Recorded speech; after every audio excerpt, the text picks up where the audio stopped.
आप अपना प्रश्न संतोष जी रिपीट करें। संतोष जी प्रश्न रिपीट करें। जी प्रणाम।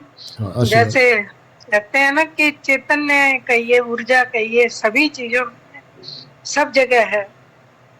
तो हम सब में अपने चैतन्य को, तो हम चेतन स्वरूप है, तो हम अपना तो अनुभव कर पाते हैं, अपना तो बोध कर पाते हैं, लेकिन सब में जो है एक ही चैतन्य है, ये कैसे अनुभव करें? जी माने ये संपूर्ण सृष्टि में जो चैतन्यता है, जैसे आपने बताया कि मैं तो सब में एक है, तो वो चेतनता आत्मा तो है सब में, वो आत्म तत्व सब में है, अपना अपना है, सबका एक है, लेकिन वो चेतनता चैतन्य सब में है जी और सब एक है, वो दृष्टि कैसे आई? जी ठीक है, बहुत अच्छा। इस पे बहुत सी भ्रांतियां हैं, इसके आधार पर बहुत से मत हैं, बहुत से विचार हैं। पहले औरों के भी विचार को लें और मतों के विषय में समझें, फिर आगे व्याख्या करें। कुछ मत ऐसे हैं जो सिर्फ एक को ही मानते हैं, आपको नहीं मानते। वो आपको ही व्यापक रूप सर्वत्र विराजमान स्वीकार करते हैं, अर्थात स्वयं को ही। स्वयं से हटकर अन्य दूसरी सत्ता को स्वीकार ही नहीं करते, जिसको अद्वैतवाद कहा जाता है। अब पहले हम समझें कि हम हैं या नहीं। सबसे पहले तो इसका विचार करो, हम हैं तो कहाँ हैं? जो विचार लोगों का है कि हम सब जगह व्यापक हैं। अब इसकी परीक्षा कैसे करें कि हम व्यापक हैं या एक जगह हैं? इसके परीक्षा यूं करो, अब आप अपने को ही अनुभव करना शुरू कर दो।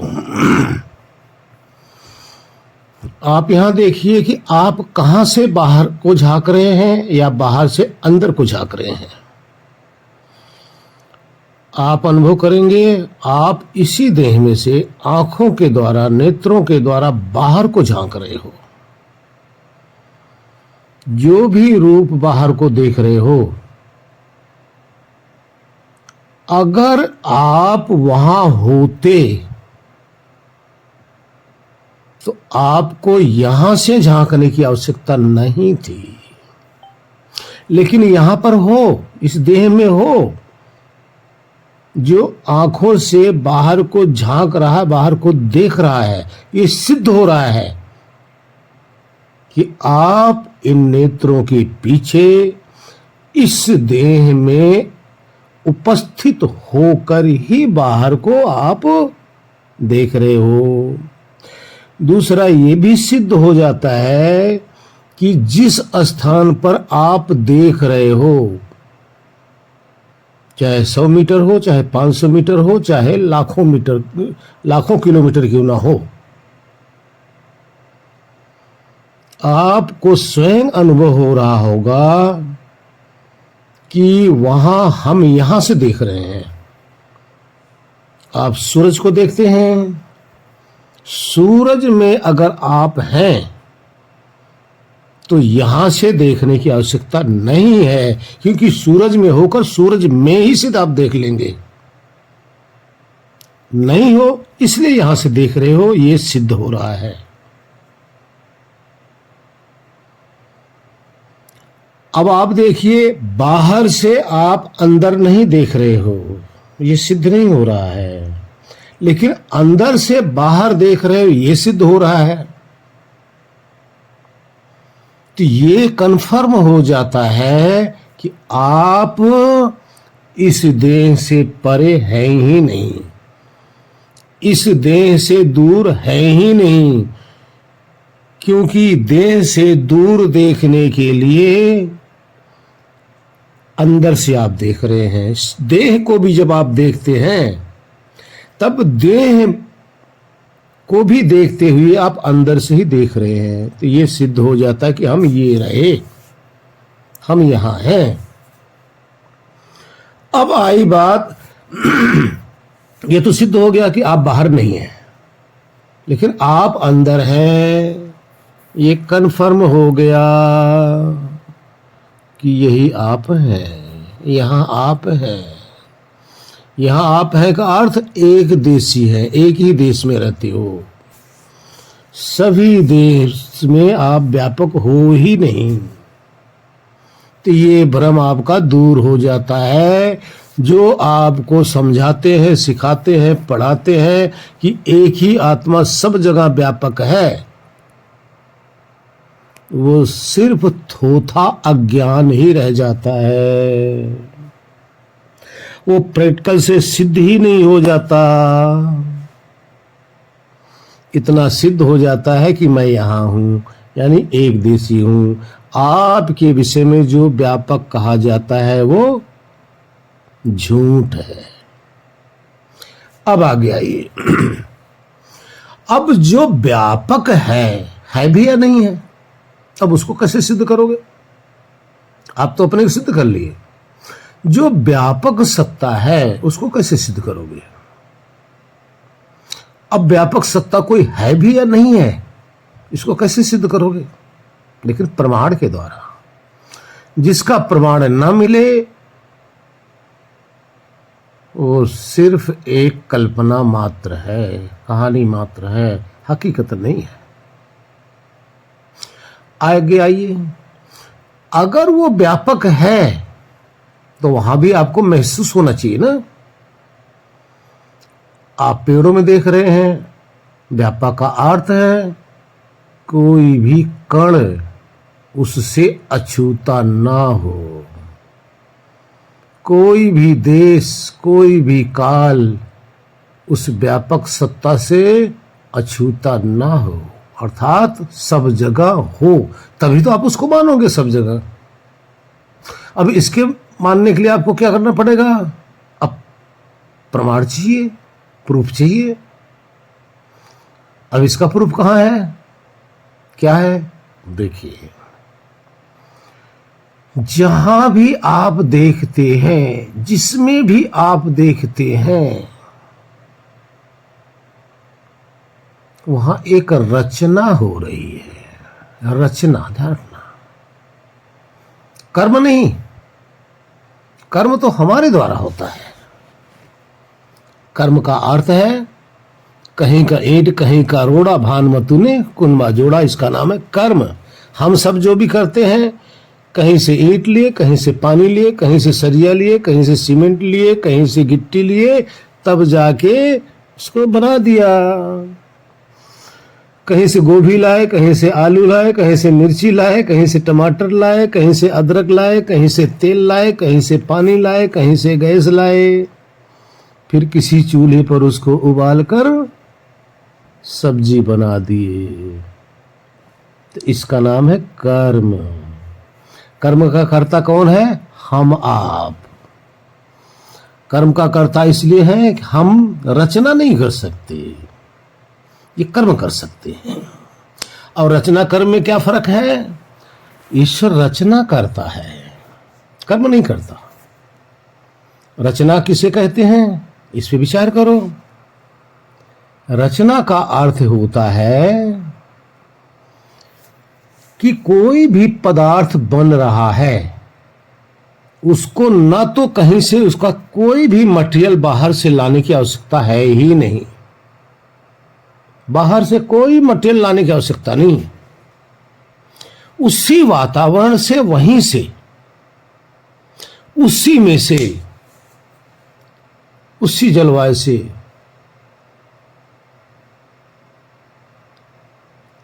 आलू भी बना रहा है, वहीं साथ में गोभी बना रहा है, वहीं साथ में मिर्ची भी बना रहा है, वहीं साथ में टमाटर भी बना रहा है, वहीं साथ में अदरक भी बना रहा है, वहीं अमरूद भी, वहीं आम भी, वहीं इमली भी। जितनी भी चीजें जो कुछ बना रहा है, सबके स्वाद, सबके अलग अलग गुण, सब में विद्यमान है, लेकिन वो कहीं से कुछ ला नहीं रहा है। जहां है उसी वातावरण से नई चीज को प्रकट कर दे रहा है। अंडे में से एक शरीर प्रकट कर दे रहा है, उसी में नाखून है, उसी में उसका खुर है, उसी में उसका चोंच है, उसी में उसका हार्ट है, उसी में उसका लीवर है, उसी में उसके पंख हैं, उसी में उसके गुर्दे हैं, उसी में सब कुछ उसी में है, उसी में हड्डी, उसी में खून, उसी में मांस, सब कुछ कहीं से लेने नहीं गया। इसका नाम है रचना। इस रचना को जहां जहां आप देखोगे, जहां जहां आपकी दृष्टि जाए, वहां रचना को देखकर रचयिता का ज्ञान होता है, और यही ज्ञान सिद्ध कर देता है, यही रचना सिद्ध कर देता है कि वो रचयिता यहां भी विद्यमान है। सर्वत्र देखिए, आपको सब जगह रचना दिखाई देगी। सूरज में, चांद में, आसमान में, धरती में, धरती के नीचे, जलचर में, थलचर में, नवचर में, मनुष्य में, पशु में, पक्षी में, कीट में, पतंग में, पहाड़ों पर, सब जगह ये रचना दिखती है। तो इससे सिद्ध हो जाता है कि वो जो रचयिता है यहां विद्यमान है।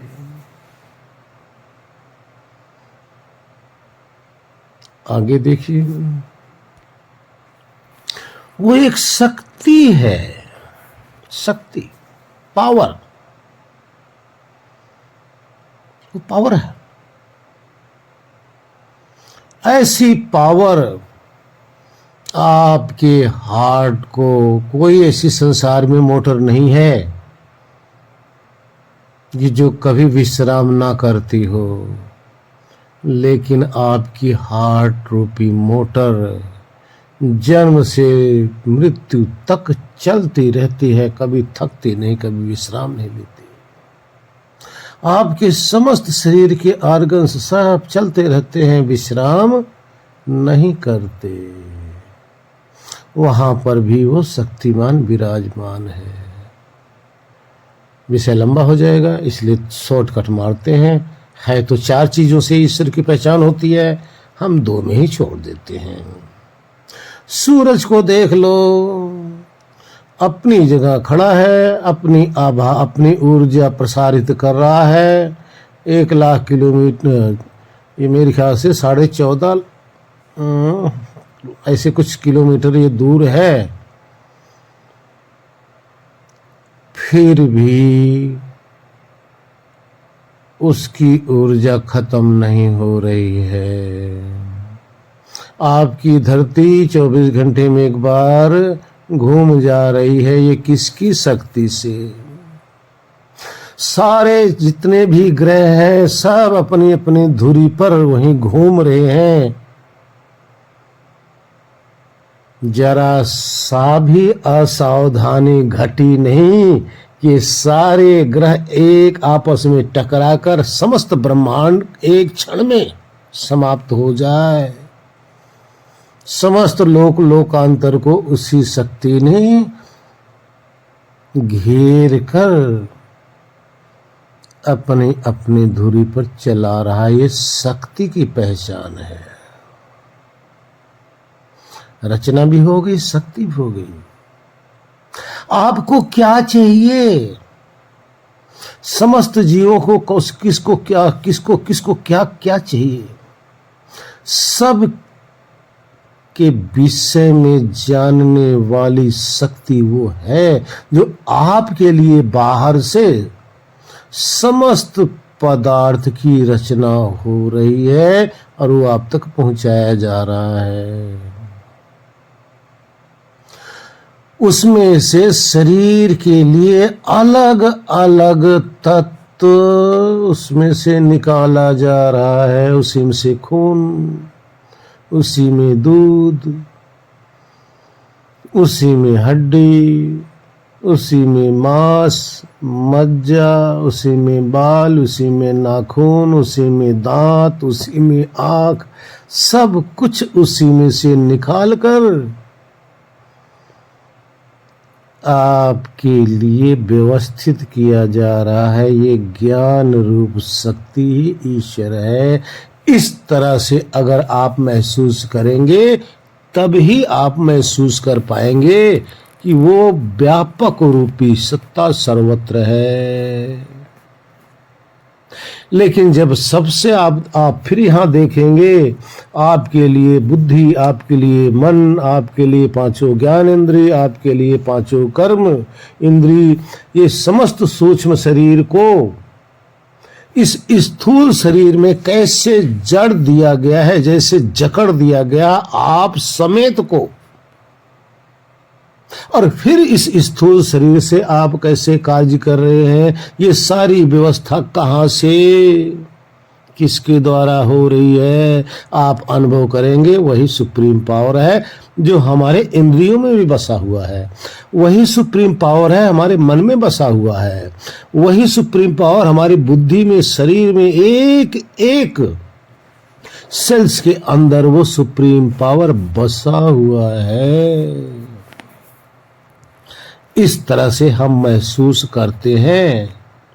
लेकिन ध्यान रखना, साधारण बुद्धि से आपको महसूस नहीं होगा।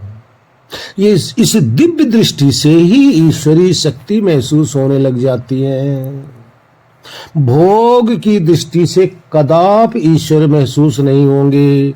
व्यापक सत्ता आपको अनुभव में नहीं आएगी।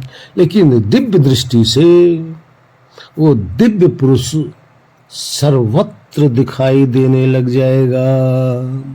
इस तरह से अनुभव करेंगे तो आपको ईश्वर दिखाई देने लग जाएंगे। हरिओम।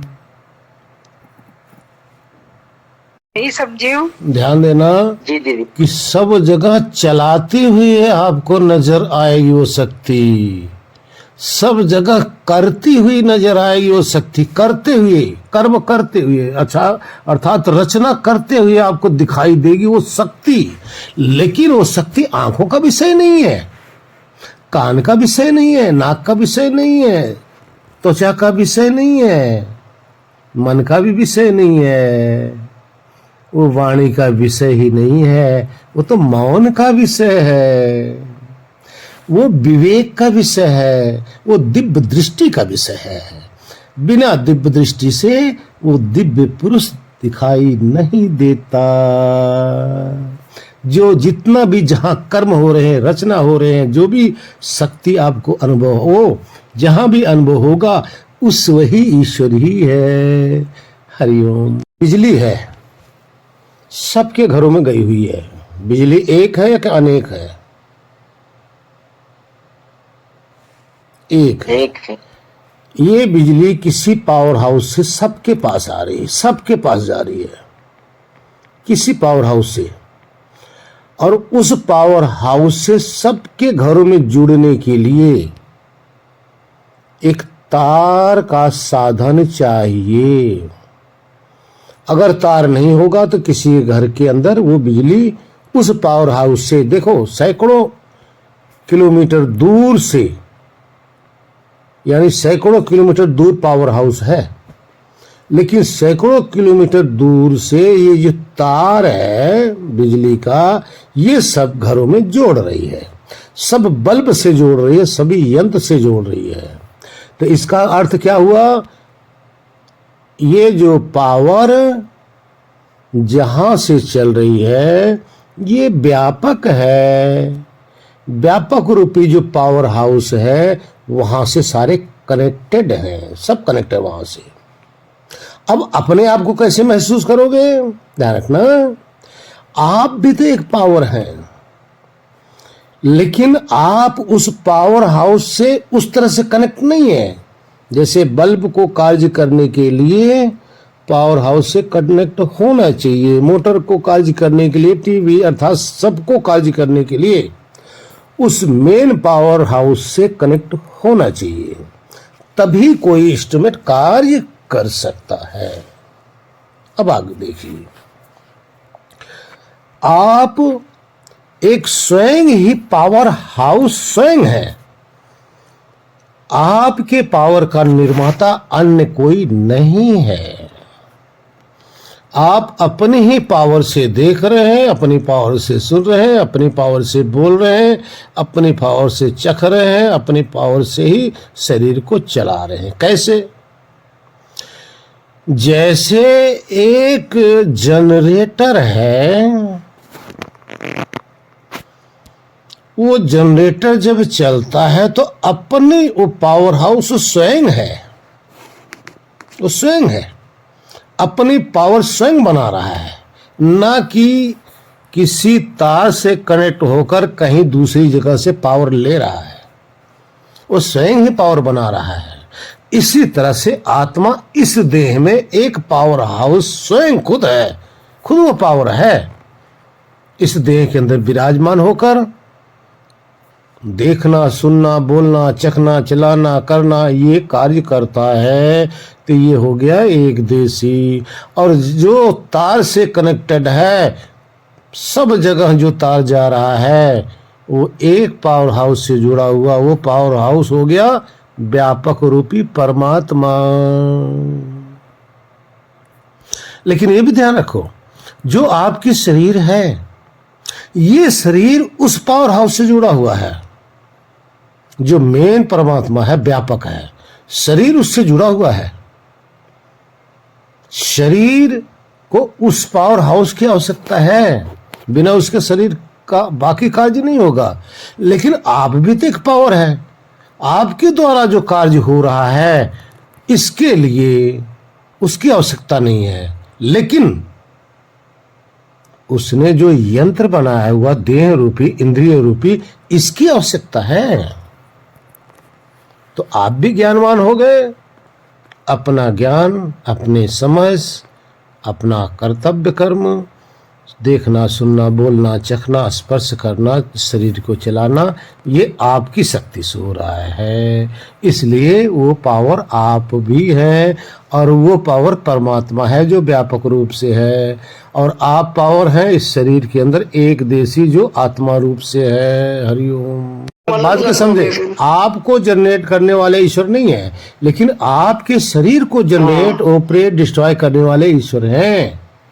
क्योंकि आप भी पावर है। वो जब खींच लेगा तो डेथ हो जाएगी शरीर की। क्योंकि अगर आपको जनरेट करने वाले ईश्वर हैं तो आप भी मरने और जन्मने वाले हो जाएंगे, आप अजन्मा नहीं होंगे। इसलिए आपको भी जनरेट ईश्वर नहीं कर सकते, लेकिन आपकी देह को जनरेट करते हैं। सर्वत्र व्यापक है। व्यापक का अर्थ है कि कोई भी सृष्टि का कोई भी अंश